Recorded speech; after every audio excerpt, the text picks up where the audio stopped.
Sosok Gibran gimana Mbak? Apa? Sosok Gibran gimana? Tanggapan dari Mbak Yana? Melihat krep saya.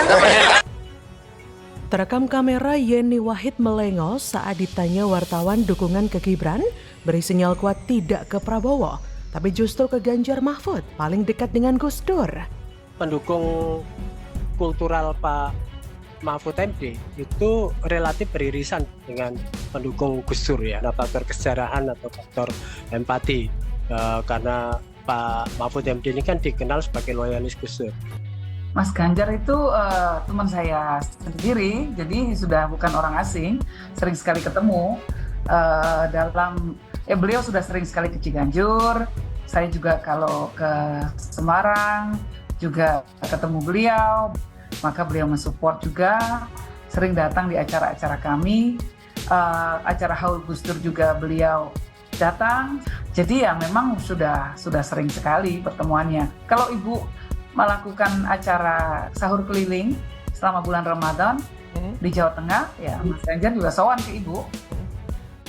Halo, selamat datang di channel Redaksi Jurnal bersama JJ. Putri Presiden keempat RI Abdurrahman Wahid, Yeni Wahid melakukan ziarah ke makam Kiai Haji Muslim Rifai Imam Puro atau Mbah Lim, pendiri Pondok Pesantren Al-Mutakin Pancasila Sakti di Klaten, Jawa Tengah, Senin 24 Oktober. Kedatangan Yeni disambut antusias ratusan santri. Dalam kesempatan itu, Yeni juga berdoa untuk kemakmuran dan kesejahteraan bangsa Indonesia. Dan ditanya soal arah politik di Pilpres 2024, Yeni mengaku hingga saat ini belum bisa menentukan. Namun demikian, ia akan segera mengumumkan siapa pasangan ideal yang akan didukung setelah semua kandidat mendaftar resmi ke KPU. Menurut Yeni, ada beberapa kriteria pasangan Capres-Cawapres yang akan didukungnya di Pilpres 2024, yaitu yang punya semangat memperbaiki bangsa Indonesia dan yang paling utama memiliki kedekatan dengan Gus Dur.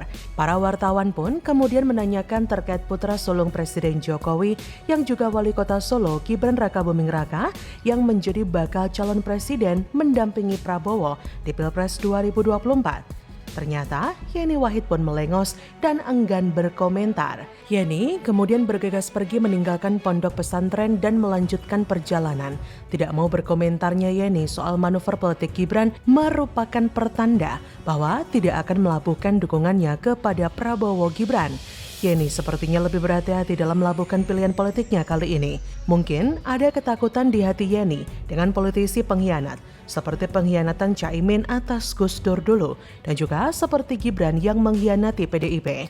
Menurut Yeni Wahid, ada beberapa kriteria pasangan calon presiden dan calon wakil presiden yang akan didukungnya di Pilpres 2024, yaitu yang punya semangat memperbaiki bangsa Indonesia, dan yang paling utama yang memiliki kedekatan dengan almarhum Gus Dur.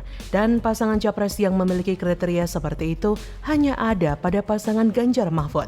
Menurut saya, keunggulan Ganjar Pranowo sebagai capres adalah sesuatu yang tidak bisa dipungkiri. Dengan latar belakang dan pencapaian yang dimilikinya, ia layak menjadi salah satu kandidat terkuat untuk memimpin Indonesia di masa depan.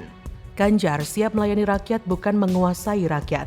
Ganjar adalah sosok yang sudah terbukti memimpin sebuah daerah yang dulunya tidak ada apa-apa menjadi sangat maju dan perkembangannya pesat. Beliau berhasil memimpin Jawa Tengah dengan luar biasa dengan menurunkan angka kemiskinan dengan signifikan. Dan yang paling penting, dia tidak pernah janji-janji palsu.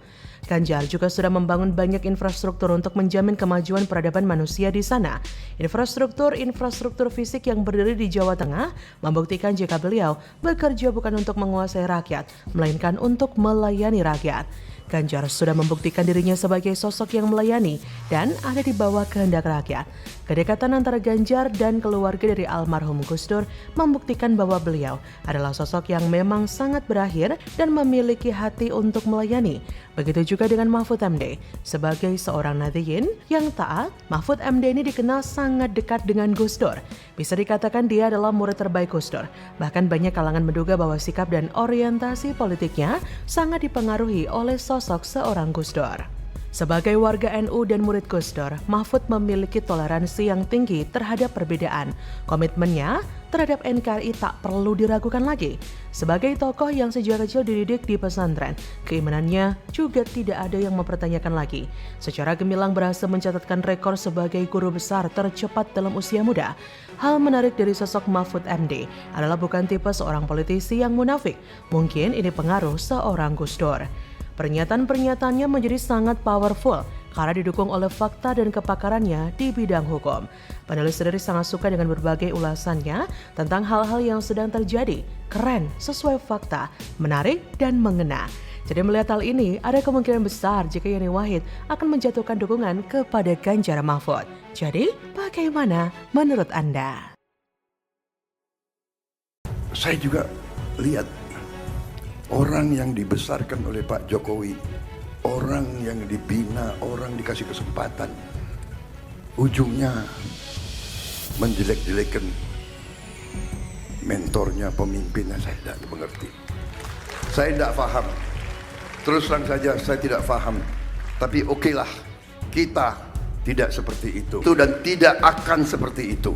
Nyindir PDIP, Prabowo singgung orang-orang yang dibesarkan Jokowi tapi ujungnya menjelek-jelekan 2 periode berkuasa karena Jokowi.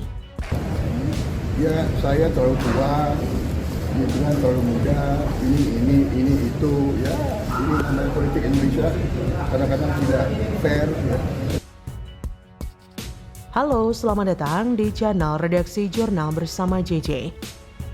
Baca Pres Prabowo Subianto menyinggung orang yang pernah dibesarkan Presiden Jokowi, tapi kemudian menjelek-jelekan. Prabowo mengatakan tidak akan melakukan hal yang sama. Prabowo menyampaikan hal itu di acara deklarasi dukungan PSI di Jakarta Teater Jakarta Pusat, Selasa 24 Oktober. Prabowo semula menyampaikan dirinya tidak putus asa dan fokus mengabdi pada bangsa dan rakyat. Prabowo kemudian menyinggung soal sulitnya menghargai bangsa sendiri. Prabowo mengatakan terkadang ada yang tidak bangga dengan Indonesia. Lebih lanjut, Prabowo bicara soal menghormati dan menghargai mentor, guru, hingga pemimpin yang sudah membesarkan. Prabowo mengatakan saling menghormati adalah penting. Namun menurut Ketum Gerindra itu, era sekarang justru nilai-nilai tersebut berubah. Prabowo menyinggung ada yang beranggapan boleh untuk tidak membalas budi. Prabowo juga melihat orang yang dibesarkan Jokowi, orang yang dibina, dikasih kesempatan, ujungnya menjelek-jelekan mentornya, pemimpinnya. Memang ada benarnya juga perkataan Prabowo. Kini semua seakan menjelekan Jokowi. Padahal yang namanya politik kemarin kawan, kini jadi lawan juga wajar. Tinggal rakyat yang menentukan pilihan dan menilai. Jokowi itu bukan malaikat yang tidak pernah berbuat salah. Tapi biar bagaimanapun kita semua harus mengakui bahwa di tangan dingin Jokowi lah infrastruktur kita terbangun. Bendungan-bendungan besar terbangun. Bahkan kereta cepat yang tidak dimiliki semua negara bisa dikerjakan dengan cepat olehnya. Politik itu dinamis seperti kata banyak orang. Hari ini kawan, besok bisa jadi lawan. Begitupun sebaliknya.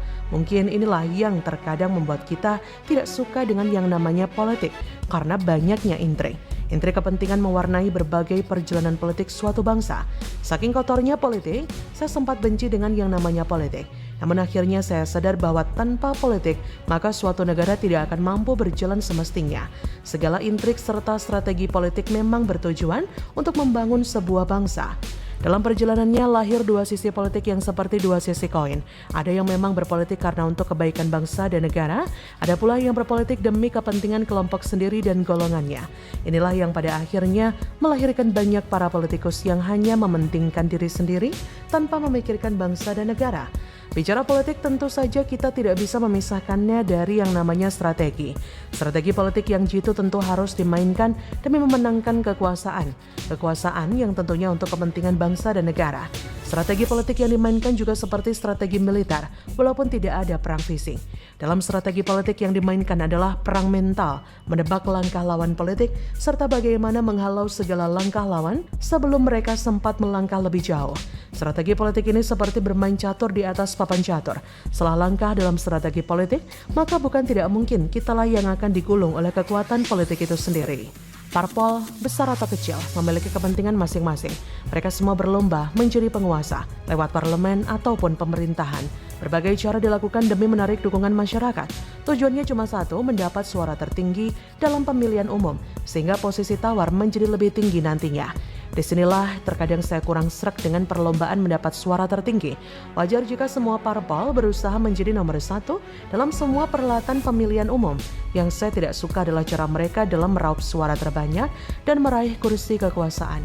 Demokrasi yang harusnya sehat malah ternodai oleh propaganda negatif. Nilai penting dalam mencari suara terbanyak yang mewakili suara rakyat seakan tidak lebih dari yang namanya kuasa dan materi. Miris, tapi itulah kenyataan dari politik di seluruh negara berdaulat. Bagaimana menurut Anda?